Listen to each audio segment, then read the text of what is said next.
நாட்டில் அதிகம் தற்கொலை செய்து கொள்வோரில் இந்தியர்கள் இரண்டாவது நிலையில் இருப்பதாக அண்மையில் துணை பிரதமர் டத்தோஸ்ரீ ஜாயிட் ஹமிடி மக்களவையில் வெளியிட்ட புள்ளி விவரம் அதிர்ச்சி அளிக்கிறது.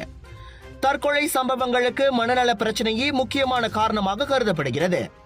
அதனால் இந்தியர்கள் மனநலத்திற்கு முக்கியத்துவம் கொடுத்து செயல்பட வேண்டும் என பிரதமரின் சிறப்பு அதிகாரி சண்முகம் மூக்கன் தெரிவித்தார். பிரச்சனை ஏற்பட்டால் உடனடியாக மனநல மருத்துவரையோ ஆலோசகரையோ அவர்கள் அணுகலாம்.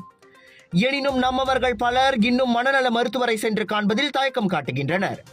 இந்நிலை மாற வேண்டும். மற்ற உடல்நல குறைகளுக்கு அந்தந்த நிபுணத்துவ மருத்துவர்களை சென்று காண்பதைப் போலவே மனநல மருத்துவரையும் அணுக அவர்கள் வேண்டும் என சண்முகம் வலியுறுத்தினார்.